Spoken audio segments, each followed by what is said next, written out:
Welcome back to Bites of Italy. I'm Natalie. And I'm Scotty. You're listening to episode 22 of the podcast. In the past few episodes, we explored the rich, bold flavors of Naples and ventured through the stunning islands of the Gulf of Naples. But today we're heading north to share a different side of Italy. One that's modern, stylish, but still deeply rooted in tradition. That's right.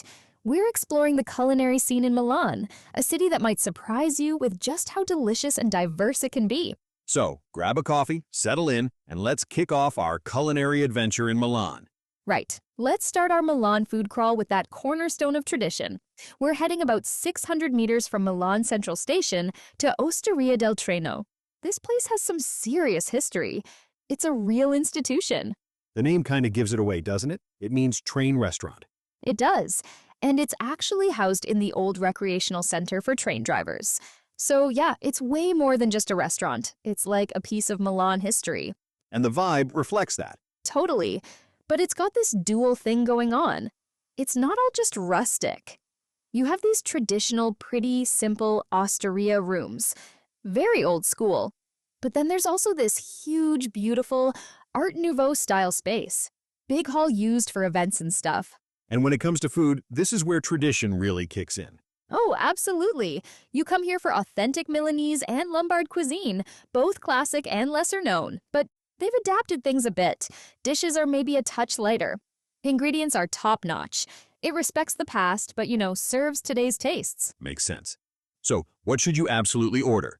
What is the must-try? Definitely start with the Mondeghili. They're typical Milan meatballs. Usually beef, but often made with leftover bread, maybe some sausage, sometimes even leftover roast. Very resourceful, very flavorful. A perfect start. And for the main event, non-negotiable. Ossobuco di vitello or veal shank with Milanese risotto. A classic of classics. I read that it used to be a big Sunday dish for well-off Milanese families. Why was it such a big deal? Well, it wasn't just about expensive ingredients. It was about having time to cook. It took like a whole Sunday afternoon of slow cooking. It was a status symbol because it showed you had that time. A labor of love. Totally. And when you eat it, you get that super tender meat, the rich marrow from the bone. And then the crucial part, the saffron risotto and gremolata, which is much more than just a green lemon sauce. It's a precise mix. Fresh parsley, finely minced lemon zest, and garlic. It's bright, a little sharp. So it cuts through the richness of the veal and risotto flavor. Exactly. It provides that essential balance. Without it, the dish just isn't complete. It's like a cultural signature. Okay. You said risotto Milanese comes with the ossobuco, but I've also seen risotto giallo or yellow risotto. Are they the same? No, there's a big difference. And that's an interesting point. Something you need to know to avoid looking silly. And it's a source of serious local pride. Don't mix them up. Apparently, the people of Milan get quite upset. What's the key difference? They're both yellow from saffron. They are. But true Milanese risotto is much richer. It's a refined version, cooked in beef broth with the addition of bone marrow. It's this magical ingredient that gives it a complex, almost buttery depth. Giallo risotto, on the other hand, is simpler. No meat base, no bone marrow. It's the basic version. It's essentially saffron rice. Got it. And at Osteria del Treno, they use Carnaroli Riserva San Massimo rice, grown in special spring water fields. It shows their commitment to quality, even in the rice itself. They're serious about getting that perfect risotto texture, and this attention to detail is evident in the final dish. Makes sense. What about if you don't eat meat? They have good vegetarian options too, like a seasonal veggie trio. We had a fried eggplant with yogurt cream and chickpeas, a puff pastry parcel filled with carrots, eggplant, peppers, and zucchini, a fragrant zucchini and ginger tart. And for dessert, check out the stuffed peaches baked in Moscato d'Asti sauce. I highly recommend it. What about prices? Milan is considered a very expensive city. Is it going to break the bank? Surprisingly reasonable for an institution like this. Starters, maybe 10 euros. Risotto or pasta? Around 15 to 16 euros. Not bad at all. The only real splurge is that ossobuco combo, meat and risotto. That's around 30 euros, but totally worth it.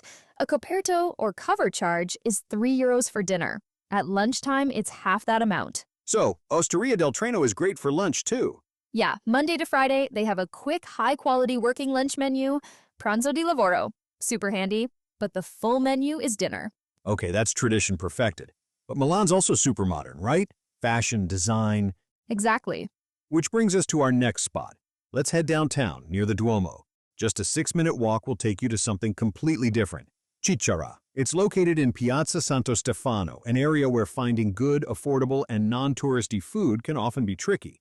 Ciciarà is like this breath of fresh air in that area, bringing real quality, reasonable prices right into the city center. And the vibe, what's it like inside? Instantly comfortable, warm, informal, really relaxed.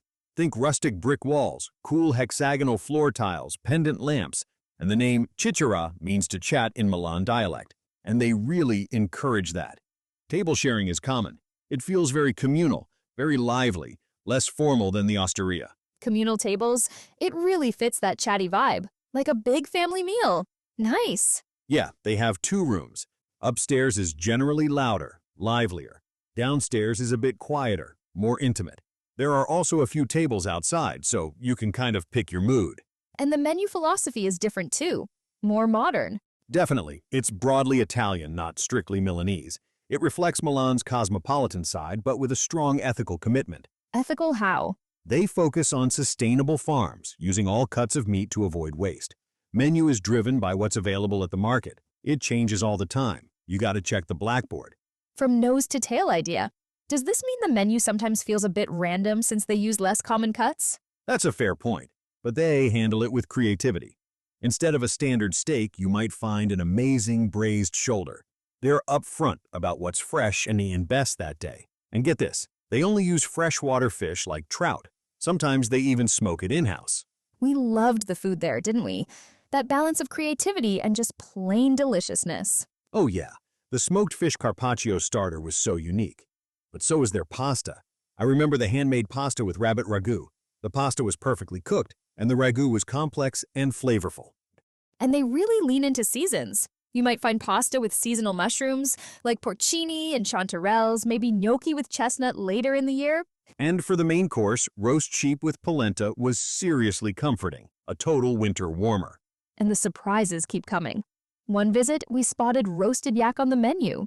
Not something you see every day. Right. Plus, they're focused on vegetables too, not just as sides.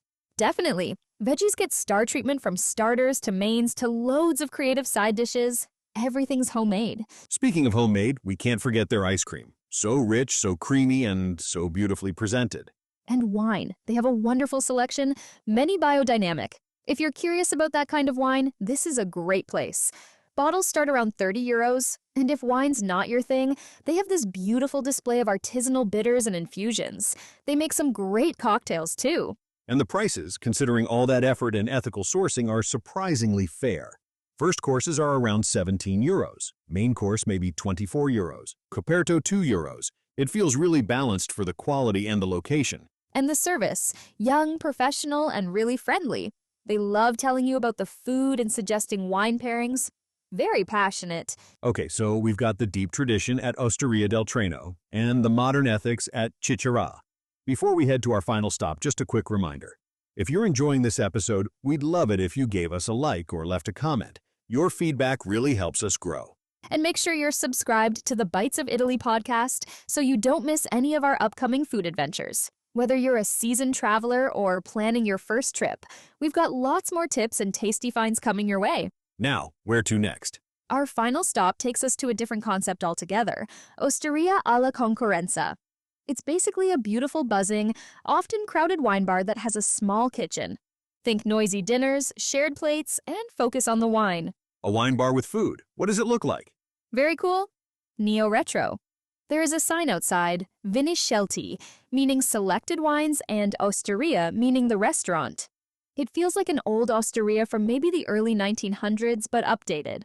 Lots of wood paneling, walnut details, old-style cement tiles on the floor, and a big inviting Carrara marble counter right when you walk in. It really captures that original osteria idea. A place to rest, get refreshed. Enjoy good wine and have a simple bite. It's small though. Only seats about 30, plus some standing room and maybe outdoor tables. And there's a connection to a well-known Milanese restaurant. Yeah, one of the owners is Diego Rossi, chef of the famous Trippa restaurant. So, even though it's a wine bar, the food thinking behind it is serious. And the name Alla Concorrenza, the competition. What's the deal here? They apparently found the name digging through old Milan shop signs. So, calling the place Alla Concorrenza creates this fun ambiguity like, let's go to a competition. Sounds like a challenge, right? Yeah. And you said small kitchen. What's the twist here? This is crucial. There's no stove, no burners, no gas. Everything comes from that long marble counter. They use the small oven just to heat up a few specific things. Our listeners might be thinking, wait, hold on. Why are you recommending a place that has practically no kitchen? This might sound weird. I get it. But you have to understand the context. This isn't a restaurant trying to do complex cooking. This is an osteria di una volta, an osteria like in the old days. Meaning? It's about a place where you can enjoy wine and small, delicious snacks. Dishes that could be prepared elsewhere and only require heating, or that are delicious cold or at room temperature. The absolute focus is the wine and the atmosphere. Trying to run a full kitchen would actually detract from that. So, there's no traditional menu. Wine is absolutely the star. No menu. How does that work? At the entrance, there is a blackboard with a menu of food and wine by the glass. Prices start at €8 for a glass of wine or a small plate. Minimal kitchen, but maximal flavor seems to be the goal. What kind of dishes are we talking about? Anything unusual? They really lean into strong regional flavors you won't find anywhere else. We tried a few interesting ones like Nervetti. These are veal tendons, braised for a very long time, sliced and served cold, with onions, extra virgin olive oil, and plenty of vinegar. It's a classic Lombard dish, tender, a bit tangy, peppery, and truly refreshing. Perfect with a crisp white wine. We also tried the crostini with horsemeat, another regional specialty you won't find everywhere. A truly adventurous dish. Again, simple, yet high quality. And the biggest surprise was the tripe served with polenta. It was fantastic. Incredibly tender, prepared very simply with a touch of Parmesan cheese. You could really taste the tripe, not just the sauce. It proves that simplicity can be amazing, especially when paired with a good glass of wine. The food's intriguing. What about the wine given it's a wine bar? What if I want to order a whole bottle? How does that work? It's an adventure. There's no physical wine list, just shelves lined with over 200 bottles. Italy, France, Georgia, Spain, you name it. You literally browse the wall. So, how do you choose? That's where the host, Enrico Maria, comes in. He's the menu, the key to the entire experience. You tell him what you're eating, what you're in the mood for, and he guides you.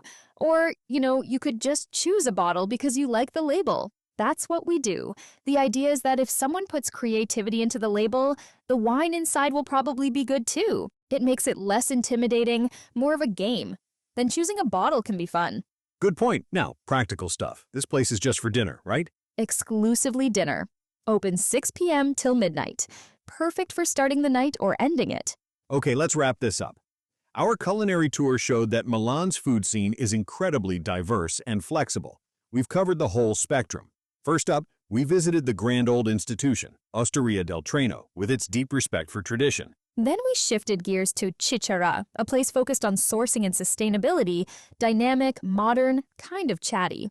And finally, we enjoyed delicious wine and small plates at Osteria Alla Concorrenza, a place where wine comes first. Because it's not always about a three-course meal. Exactly. Milan offers something for every mood, every pace. Quick lunch, long traditional dinner, late-night wine, and snacks. It's all there and at a high quality. Perfect summary. So that's our tour of Milan's dining scene. You should now have a pretty solid itinerary. And if you're hungry for more, stay tuned, because in our next episode, we're staying right here in Milan. That's right. We'll be exploring some of the best spots for an affordable and delicious lunch, plus a few surprises along the way. Whether you're squeezing in a bite between museum visits or just want something quick and memorable, we've got you covered. Don't miss it. We'll catch you on the next episode of Bites of Italy. Safe travels and enjoy your meals. Ciao!